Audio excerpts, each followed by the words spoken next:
as I said, my first guest here is Mashook Chowdhury.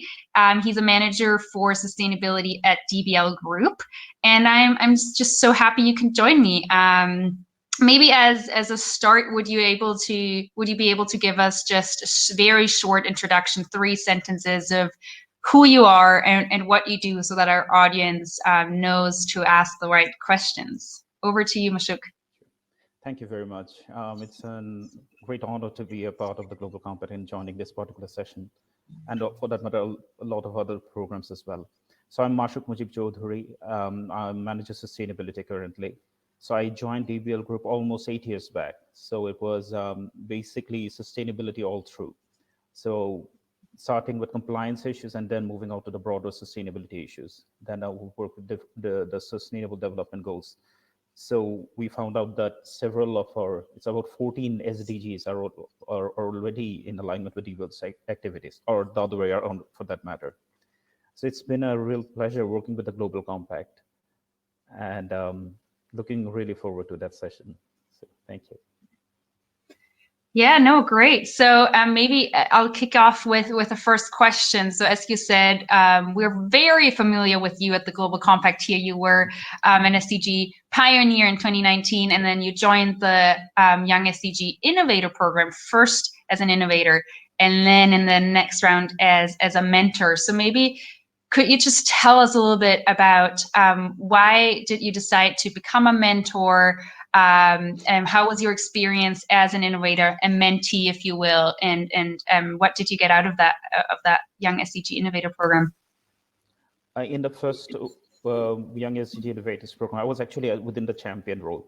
So after becoming SDG pioneer, the management asked me rather not to be an innovator role, since already a sort of a little bit step ahead. So they asked me to be within the champion role, and as a champion role, so at that time I was a mentee as well. So we got the different directions from our mentor. One of the things that we understood was communication, the importance of communication, because when we started off, very soon the pandemic started up, and that was the real disruption. But then again, that gave us different ways as well. Our mentor was Mr. Bhaiga. So he was stationed in Malaysia, and he provided that. And what we did was, it was something very simple, creating a simple WhatsApp group, but that itself enabled us to keep the communication rolling, whether it be pandemic or otherwise. That really enabled us. So it's like a digital, sort of a digital empowerment, if we may say. So that was there. And in target gender equality, so that is what the program I'm talking about. So I'm in the ambassador role now. So I have 2 female colleagues of mine who are working with this particular program. The official workshops are over, but what we're doing now is rolling through. So that also gave me an inspiration to become a mentor for the YSIP 2 program. So because basically it's moving on and constantly improving oneself. So if we keep on staying within the same roles, there would be less chance of improvement. So it could well be that when YSIP 3 comes in or YSIP 4 comes in, current champions will be moving in to the mentor roles as well. So that's what we believe within the organization, to move up, however it be. And it's as relating to target gender equality. So it's not relevant to any positions or anything, or for that matter, for any of the gender issues or anything. It's just whoever is capable, they will be moving up. So I hope that answered the question. Yeah, no, that was great. And just very practically, could you share any key insights that you've learned from your mentor? And one of the important parts was relating, I would emphasize on communications as well. And one of the interesting parts of having a mentor, if we are referring to the YC program, that has a third eye to the particular program.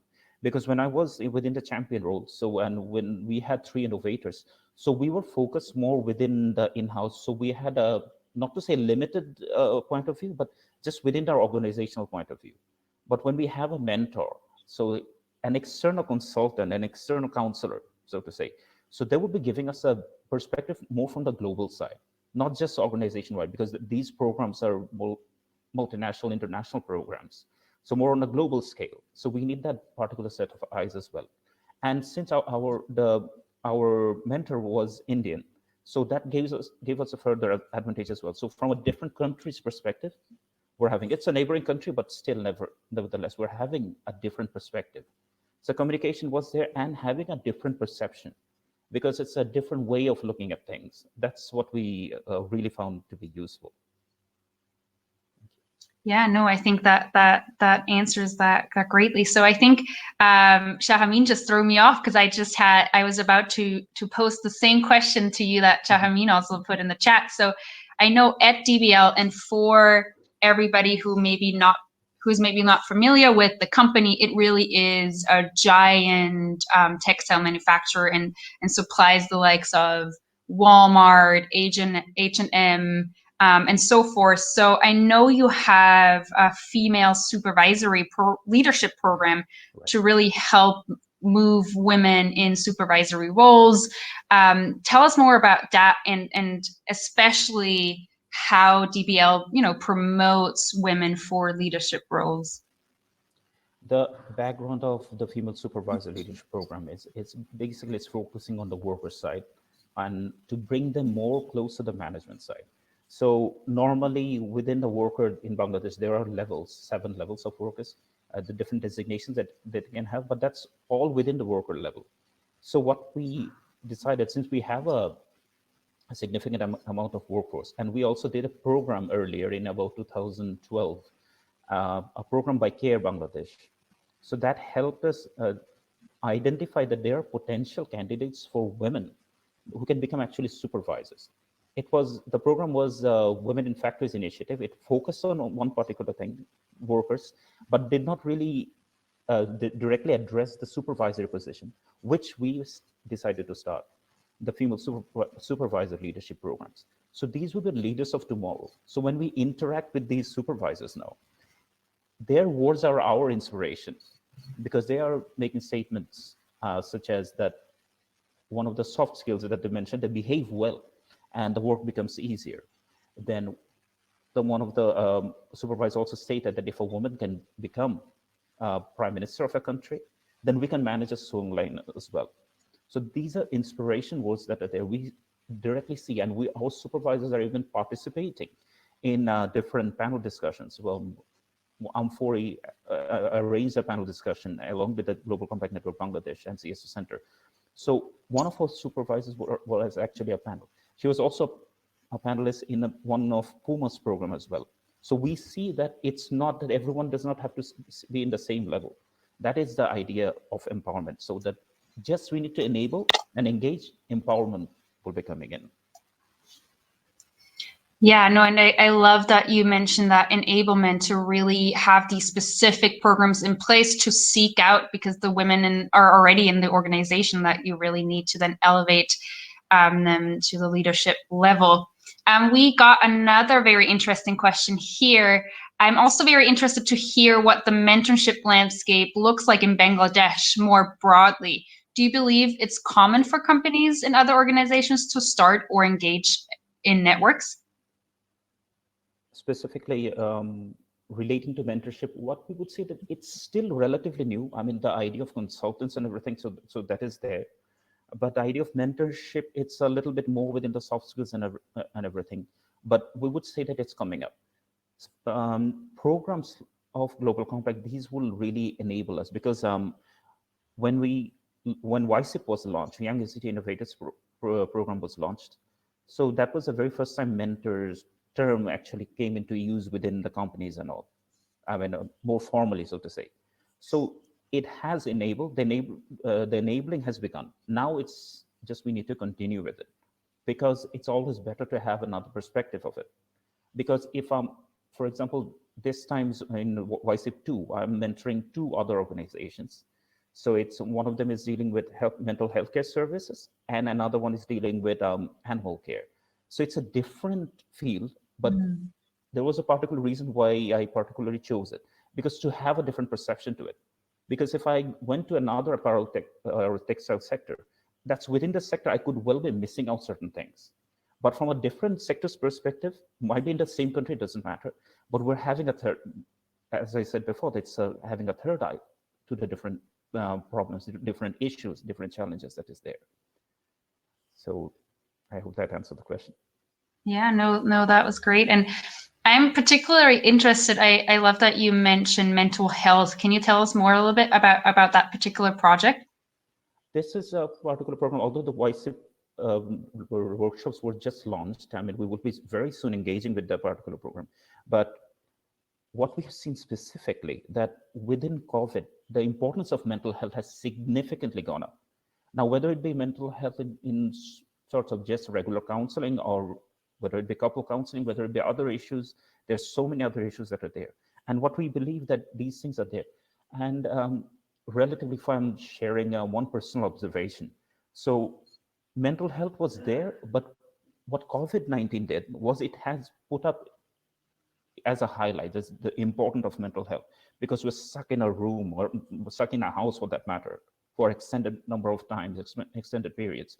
That does create mental pressure, some sort. We may be having our families with us, but it's still that confinement. It's like a, honestly saying, prison-like mentality. So how to get out of this? And it has enabled the positive side, if I'm saying, of COVID, the mental health, importance of mental health that has come up, whatever issues it be. And this is one of the things that I'm really looking forward to when I'm engaging with, that's LifeSpring, that's the company that we'll be engaging with. So that should be a very interesting experience, because we can really relate to it. Even if we combine with our own experiences, so we can have, because there's World Mental Health Day, so we can have sessions from these professional counselors within to our workers, to our supervisors, whoever we, to our employees, just to have an awareness that certain issues that we have, that these things will be normal. So how to tackle it, etc. So that would be a really interesting place to venture on. Yeah, no, and I'm so glad you're focusing on mental health, especially during these times. So excited to see what comes out of this program.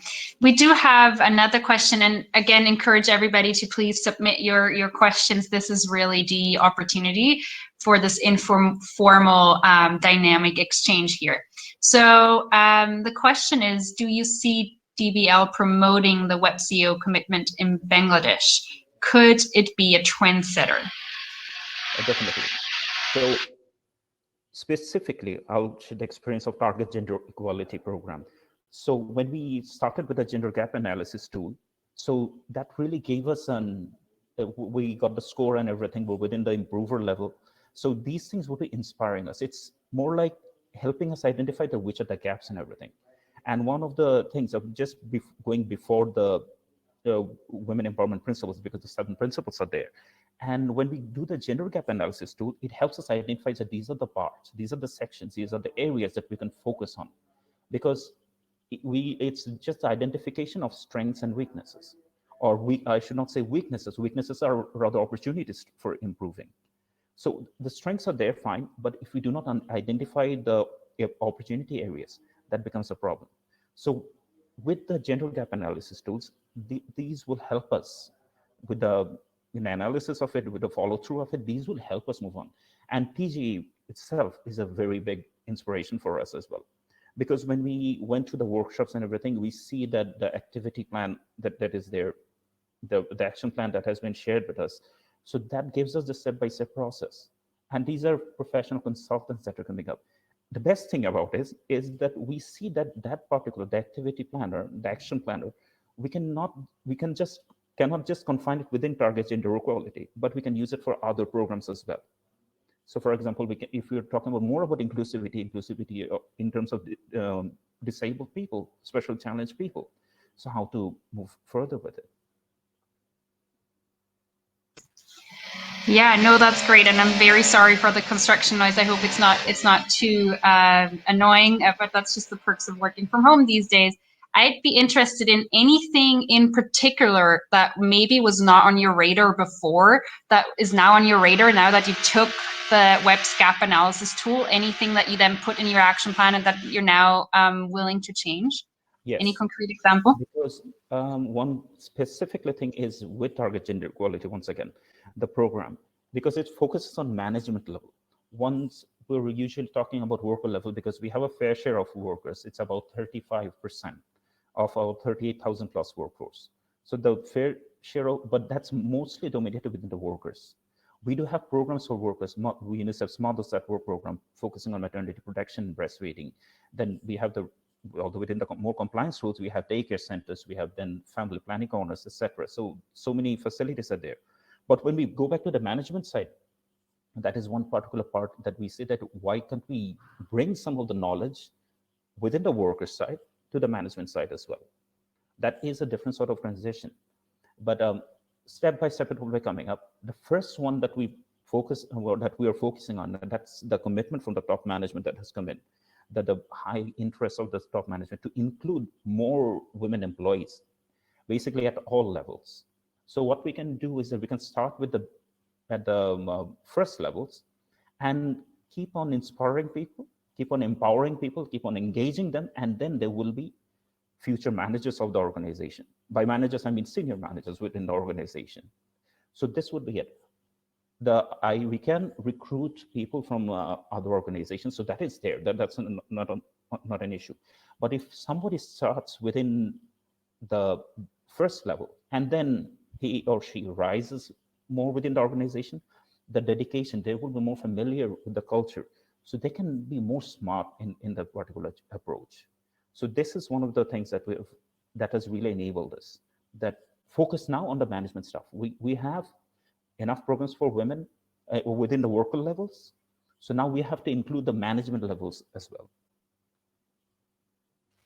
No, great. And then obviously that you're now in the right place with TTE, focusing exactly on the management level. So moving back into the mentorship space, what are you most excited for in your role as a YSIP mentor? And is there any key tip that you're planning to share with your mentee right away? And communication would be the very first thing that I would say, because the more communication is there, because the YSIP does require a certain amount of communication. I think it's about a certain number of hours within an entire month. And one advantage due to the pandemic that we had, that we're now using digital technologies more. So we do not even have to wait for a Zoom call. We can have a quick Zoom call for 5 minutes, for 10 minutes, for half an hour, that's fine. We can even have WhatsApp groups. So very quickly we're sharing messages. So these are the issues that were there. And then we can have a quick call, because physical meetings, they do have the ups and downs and everything, because of whether we can move along, whether people are still confined within the areas or not. But a Zoom call, for example, so that would be really helpful. So this is one of the things. So we have enough communication tools.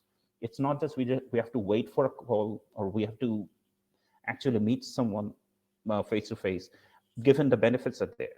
But why don't we use the tools now? So the first tip I would give is communication. Proper communication, then we can have so many areas of improvement.